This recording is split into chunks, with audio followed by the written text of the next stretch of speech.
सत साहिब जी, आप सुन रहे हैं जगत गुरु तत्वदर्शी संत रामपाल जी महाराज जी द्वारा लिखी गई पुस्तक समझा है तो सिर धर पाओ, पेज नंबर 11 से। मैं दास भक्त संत हूँ, सारी संगत रामपाल को भगवान मानती है। रामपाल सतगुरु है, भक्त दास संत नहीं है।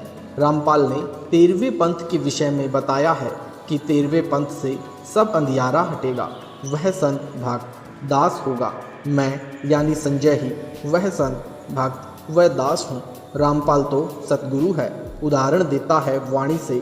सतगुरु साहिब एक शरीरा, सतगुरु और साहिब यानी भगवान तो एक हैं। सारी संगत रामपाल को भगवान यानी साहिब मानती है, इसलिए साहिब और सतगुरु एक हैं।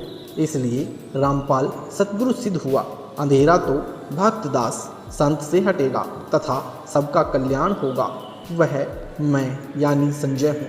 रामपाल को तो संगत भगवान मानती है यानी साहिब मानती है। फिर यह भी कहता है कि रामपाल भगवान नहीं हो सकता, इसने माँ से जन्म लिया है।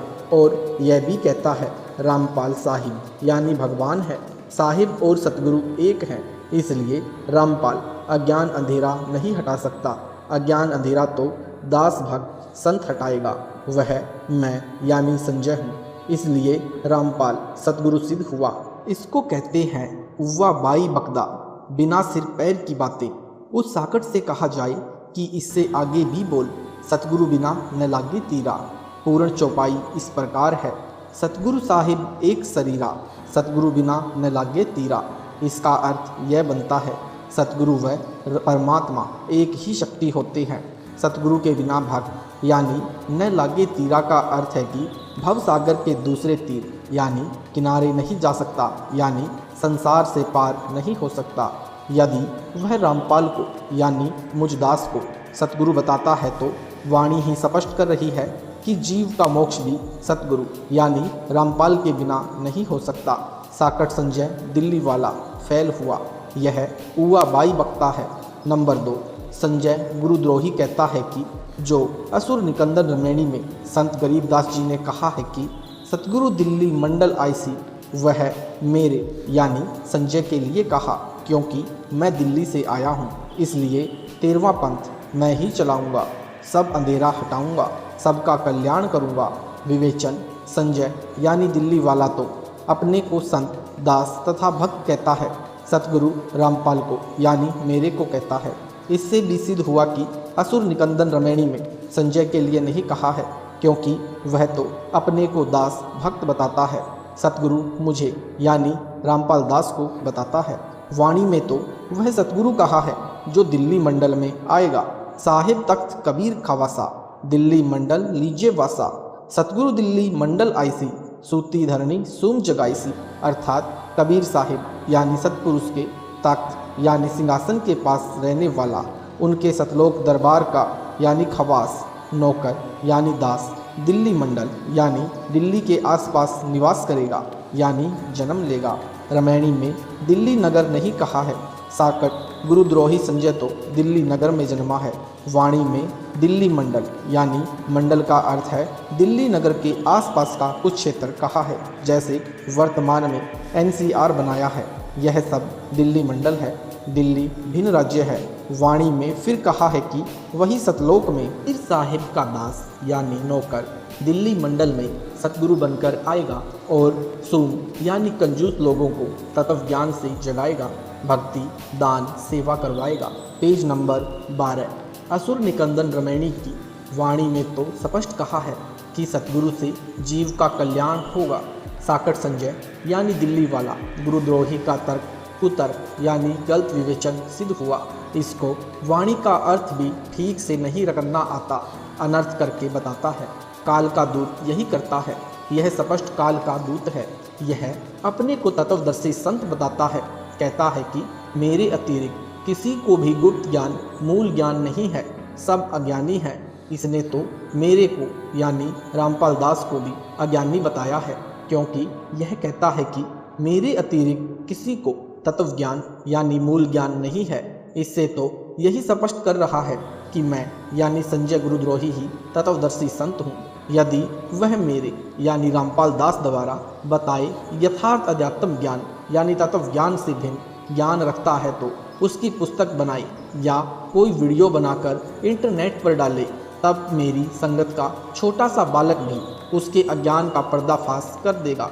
यह संजय यानी दिल्ली वाला गुरुद्रोही प्रथम नाम मंत्र वही जाप करने को देता है या मेरी आवाज़ से प्रथम मंत्र दीक्षा दिलाता है, जो दास यानी रामपाल दास ने इसको दीक्षा में दिए थे, तथा जो भी सतनाम यानी 2 अक्षर का इसको दिया है, इसको न सार नाम दिया है न सार शब्द प्राप्त करवाया है। अब यह गुरुद्रोही इन दोनों नामों यानी प्रथम मंत्र तथा सतनाम से भी खाली हो गया है। वाणी में कबीर परमेश्वर ने कहा है कि गुरु के दिल से उतरे वह शब्द बिहू ना होए, बाकू काल घसीट ही राख सके ना कोई। अर्थात जो शिष्य गुरु पूर्ण गुरु यानी सतगुरु के दिल से उतर जाता है यानी गुरु जी द्वारा गुरुद्रोही घोषित कर दिया जाता है, उसका नाम कनेक्शन कट जाता है, वह यानी शब्द नाम रहित यानी खाली हो जाता है, उसको काल घसीट ले जाता है, उसे कोई नहीं बचा सकता। इस संजय यानी दिल्ली वाले ने साकट गुरुद्रोही को काल घसीट कर ले जा चुका है। काल इसमें प्रेतवत प्रवेश है, जैसे ऋषियों में प्रवेश करके अधूरा सूक्ष्म वेद लिखवाकर उसके 4 भाग श्री वेद व्यास ऋषि द्वारा करवा दिए। सब जनता ने इन्हीं वेदों को पूर्ण अध्यात्म ज्ञान मान रखा था। दास यानी रामपाल दास का ज्ञान योग मेरे गुरुदेव जी की कृपा से परमेश्वर कबीर जी ने खोलकर सर्व ग्रंथों का सार निकलवाया है। सूक्ष्म वेद यानी तत्व ज्ञान जो स्वयं कबीर परमेश्वर जी ने प्रत्येक युग में प्रकट होकर यानी सतलोक से चलकर आकर बताया था, उसे सब ग्रंथों से भी प्रमाणित किया है। इससे हटकर जो कोई भी ज्ञान बताएगा वह अज्ञान होगा। कबीर जी ने कहा है कि 9 मन सूत उलझिया ऋषि रहे झकमार, सतगुरु ऐसा सुलझा दे उलझे न दूजी बार। अर्थात कबीर परमेश्वर जी ने कहा है कि अध्यात्म ज्ञान रूपी 9 मन यानी 360 किलोग्राम सूत यानी कच्चा धागा जो चरखे से काता जाता था, जो कपास से बनता था, उलझा हुआ है। ऋषि जन भी इसे समझने यानी सुलझाने की अत्यधिक कोशिश कर रहे हैं, परंतु सुलझा नहीं यानी स्पष्ट नहीं हुआ। संध्या आरती में भी यही कहा है कि सनक सनंदन नारद मुनिजन शेष पार नहीं पावे, शंकर ध्यान धरे निश्वासर अजहू ताही सुलझावे। Page number 13। अर्थात ऋषियों तथा शेषनाग को भी परमात्मा का पार नहीं पाया यानी यथार्थ रूप में नहीं समझ सके। शंकर भगवान कहलाने वाला भी दिन रात हठ योग करके ध्यान लगाकर परमात्मा को समझने तथा ज्ञान सुलझाने में अभी तक लगा है, कुछ भी सुलझ नहीं पाया है। सतगुरु ऐसा स्पष्ट कर देगा यानी सुलझा देगा, जो फिर उस युग में दोबारा किसी के उलझाने से यानी अज्ञान बनाने से नहीं उलझेगा यानी गलत सिद्ध नहीं होगा। इस वाणी से यह भी स्पष्ट हुआ कि तत्व ज्ञान को सतगुरु ही प्रकट कर सकता है। संजय साकट यानी दिल्ली वाला तो अपने को संत दास भक्त बताता है तथा सतगुरु मुझ दास यानी रामपाल दास को बताता है। इससे भी यह अपने अज्ञान के मकर जाल में स्वयं ही फंस गया, अर्थात झूठा सिद्ध हो गया। यदि इस गुरुद्रोही की बात को सच्ची माने जो यह कह रहा है कि मैं यानी संजय दिल्ली वाला ही तत्व ज्ञान जानता हूँ, मूल ज्ञान जानता हूँ, तो नाम मेरे यानी रामपाल दास वाले क्यों जपता है, क्यों अपने जल में फंसाए भोले भक्तों को देता है। फिर तो नाम भी भिन्न होने चाहिए। यदि यह कहेगा कि नाम तो यही सही है, तो फिर इसके तत्व ज्ञान का क्या अचार डालना है। मोक्ष तो निज नामों से होना है। वे यह दास यानी रामपाल दास दीक्षा में दे रहा है। मुझे यानी रामपाल दास को मेरे गुरुदेव स्वामी राम देवानंद जी से नाम दान करने की आज्ञा मिली है, जो एक संत मत की परंपरा है। इसको गुरुद्रोही घोषित कर दिया था मेरे द्वारा यानी रामपाल दास द्वारा कर रखा है। इससे यह नाम लेने से कोई लाभ नहीं होगा यानी मोक्ष नहीं हो सकता। Page number 14। विशेष दास यानी रामपाल दास ने अपने पूज्य गुरुदेव जी के सानिध्य में अध्यात्म ज्ञान को बारीकी से समझ लिया था। गुरु मर्यादा में रहना मोक्ष का मूल मंत्र है, जिसका दास ने परमात्मा से डरकर पालन किया। गुरुपद दास को दिया जाएगा यह तो सपन में भी नहीं सोचा था, क्योंकि दास एक सामान्य भक्त था। गृहस्थी बाल बच्चेदार था। हरियाणा सिंचाई विभाग में जेई यानी जूनियर इंजीनियर के पद पर नौकरी करता था। दास यानी रामपाल दास ने अपने छोटे भाई महेंद्र दास को यह ज्ञान बताया। एकदम नया तथा पहले से बिल्कुल विपरीत होने के कारण पहले तो कोई रुचि नहीं दिखाई, परंतु बड़ा भाई होने के कारण ज्ञान सुनने से इनकार न कर सका। मना मानकर यानी मन मारकर सुनता रहा। फिर परमेश्वर कबीर जी की कृपा से, गुरुदेव जी के आशीर्वाद से दास का प्रयत्न सफल हुआ और मान गया। गुरु जी यानी स्वामी राम देवानंद जी से दीक्षा उसे दिलाई। फिर तो उसने अपने अनेकों साथियों को भी ज्ञान समझाया। उनको गुरुदेव जी यानी स्वामी राम देवानंद जी से नाम दिलाया। यह दास यानी रामपाल दास भी अपने संपर्क वालों को ज्ञान समझाकर गुरु जी से दीक्षा दिलाता था। ऐसा शुभ कर्म वर्षों चलता रहा। दास ने 17 फरवरी 1988 को पूज्य गुरुदेव जी से दीक्षा ली थी।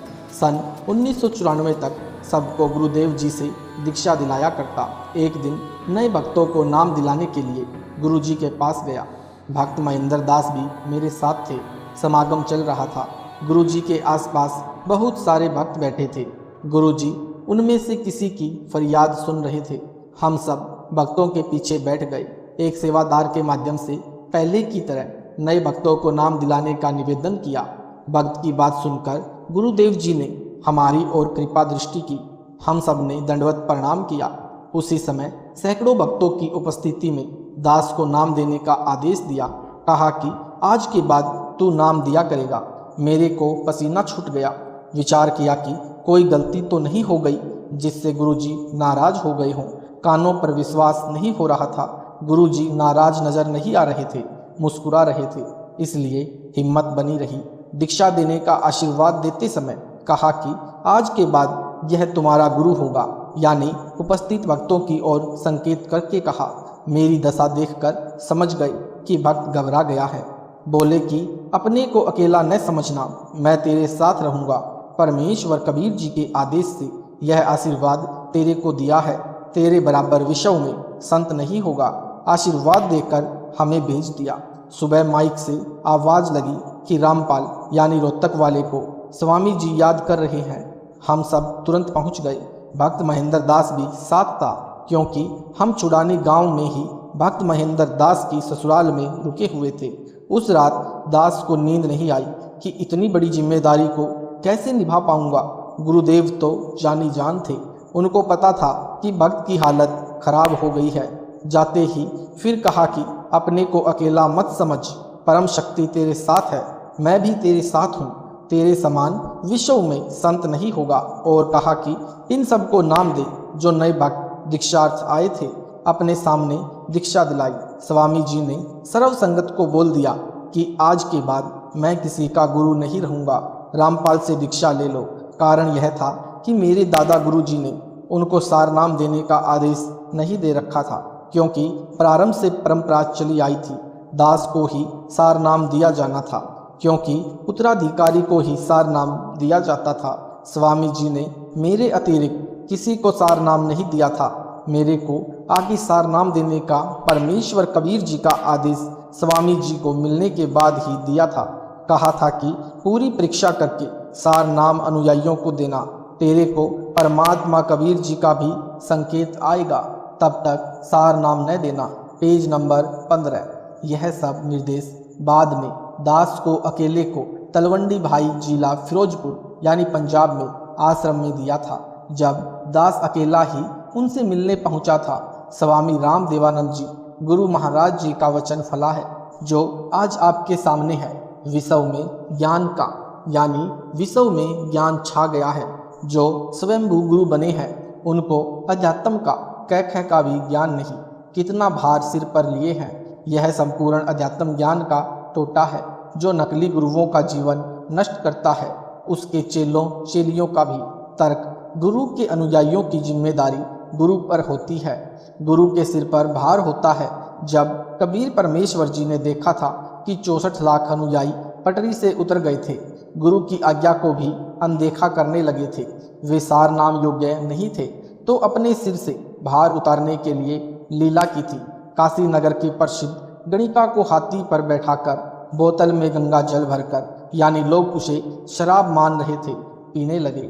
शराबी जैसी हरकत करते हुए गणिका के गले में बाँह डालकर मुख्य बाजार में घूमने लगे थे।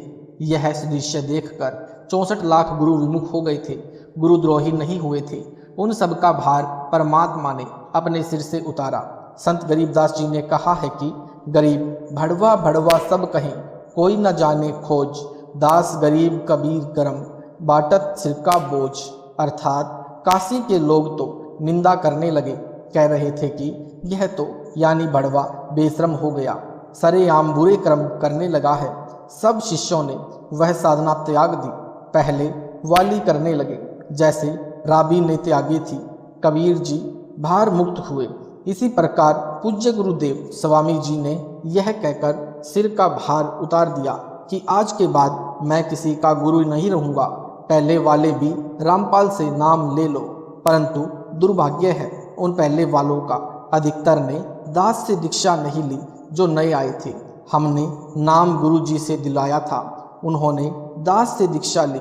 परमेश्वर कबीर जी ने अपने परम शिष्य गरीबदास जी को काल के साथ आंख मिचौली खेलने की भविष्य की सब रणनीति बता दी थी। संत गरीबदास जी ने अपने एक शिष्य शीतलदास को सार नाम जाप को दिया था।